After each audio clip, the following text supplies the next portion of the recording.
Kalau kita bicara soal kekristenan, salah satu misteri paling besarnya tentu adalah Trinitas. Satu Tuhan, tapi dalam tiga pribadi.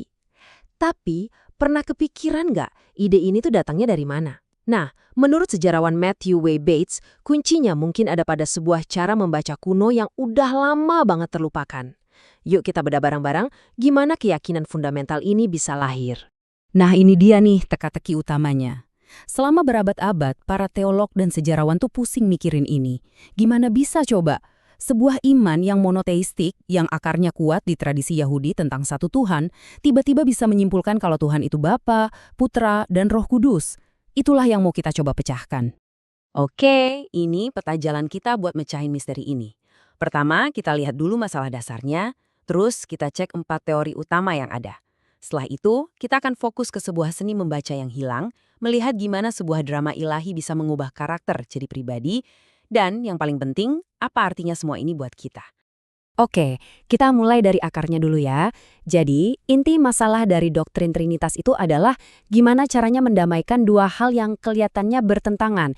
Ide tentang satu Tuhan yang esa, yang jadi tiang utama Yudaisme dan kekristenan awal, dengan konsep adanya tiga pribadi ilahi yang berbeda, tapi setara. Teks-teks awal, kayak di Injil Yohanes ini, udah nunjukin betapa rumitnya hubungan ini. Waktu Yesus bilang, aku dan Bapa adalah satu, ini bukan pernyataan yang simpel loh. Ini nunjukin ada kesatuan, tapi di saat yang sama juga menegaskan ada perbedaan. Nah, inilah benih dari teka-teki teologis yang coba dipecahkan selama ratusan tahun. Jadi, gimana para ahli biasanya ngejelasin munculnya doktrin ini?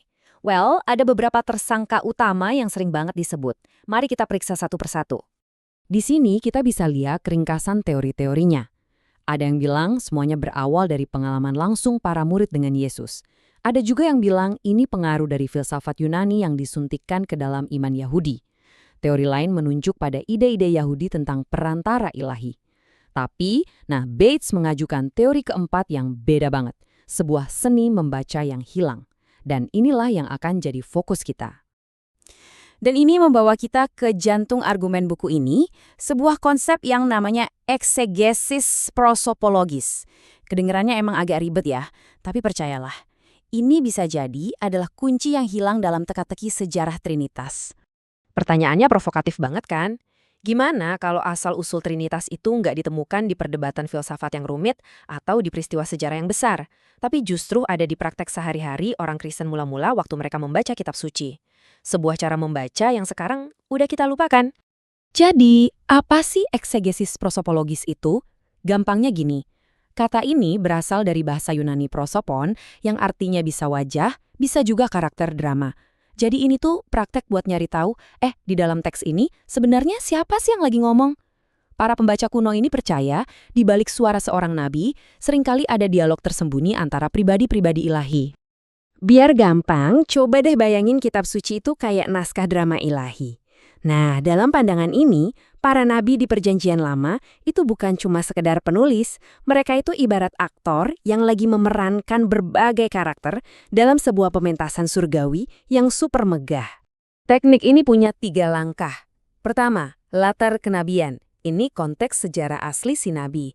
Kedua, latar teodramatis. Ini adegan imajiner dalam drama ilahi di mana dialog itu diucapkan.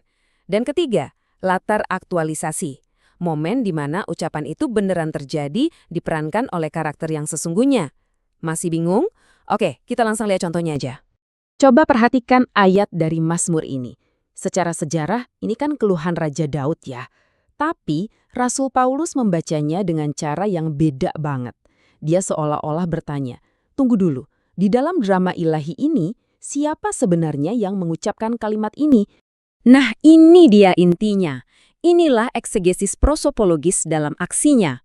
Paulus ceritanya nge-casting ulang siapa pembicaranya. Menurut dia, ini bukan Daud yang lagi ngomong, tapi ini Kristus yang lagi ngomong ke Bapa tentang penderitaannya. Daud di sini cuma jadi aktor yang menyuarakan dialog ilahi itu ratusan tahun sebelumnya. Implikasinya? Wah, ini gede banget. Kalau Kristus udah berbicara melalui Daud berabad-abad sebelum kelahirannya, itu artinya orang Kristen mula-mula melihat ada hubungan yang personal, yang dinamis, dan sudah ada dari dulu di dalam Tuhan itu sendiri. Kitab suci mereka jadi bukan lagi cuma sekumpulan hukum dan nubuat, tapi sebuah rekaman percakapan keluarga ilahi. Oke, tapi pertanyaannya, gimana cara membaca ini bisa membentuk bahasa spesifik dari Trinitas? Gimana ceritanya karakter dalam sebuah naskah bisa berubah jadi pribadi ilahi? Kuncinya ada di kata Yunani prosopon tadi. Kata ini tuh punya makna ganda yang kuat banget. Di satu sisi artinya topeng atau karakter dalam drama, tapi di sisi lain artinya juga wajah atau kehadiran pribadi. Nah, dualitas makna inilah yang jadi jembatan konseptualnya. Nah, ini dia nih bukti pamungkasnya. Tertullianus, seorang bapak gereja dari awal abad ketiga, dia adalah orang pertama yang pakai istilah Latin Trinitas atau Trinitas. Dan coba deh lihat gimana dia ngejelasinnya. Dia bilang terang-terangan bahwa Mazmur-Mazmur itu menopang persona, ini kata Latin untuk prosopon, dari Kristus yang sedang berbicara kepada Bapa. Jadi, poin krusialnya tuh ini ya, kebiasaan mereka membaca kitab suci untuk mencari karakter-karakter atau prosopa yang berbeda secara alami, secara organik, menuntun mereka ke gagasan teologis tentang pribadi-pribadi atau personai ilahi yang juga berbeda. Teknik membaca ini ternyata menyediakan kosakatanya. Jadi ini bukan filsafat yang dipaksakan dari luar, tapi sebuah kesimpulan yang tumbuh dari dalam praktek membaca itu sendiri. Jadi, apa pelajaran utamanya? Setelah melihat semua ini, apa yang bisa kita simpulkan tentang hubungan antara cara kita membaca dan apa yang kita yakini? Pada akhirnya, argumen batas ini menunjukkan bahwa Trinitas bukanlah sebuah abstraksi filosofis yang rumit. Ia lahir dari sebuah perjumpaan yang hidup dan dinamis dengan kitab suci, sebuah keyakinan bahwa di dalam teks-teks kuno itu, mereka bisa mendengar percakapan intim antara Bapa, Putra, dan Roh. Cara mereka membaca secara fundamental telah membentuk apa yang mereka yakini. Dan ini meninggalkan kita dengan sebuah pertanyaan untuk direnungkan. Jika sebuah teknik interpretasi kuno bisa membentuk salah satu doktrin paling fundamental dalam sejarah dunia, apa ya yang sedang dibentuk oleh cara kita membaca hari ini? Entah itu kitab suci, berita, atau media sosial. Kebiasaan membaca kita sekarang kira-kira sedang melahirkan apa?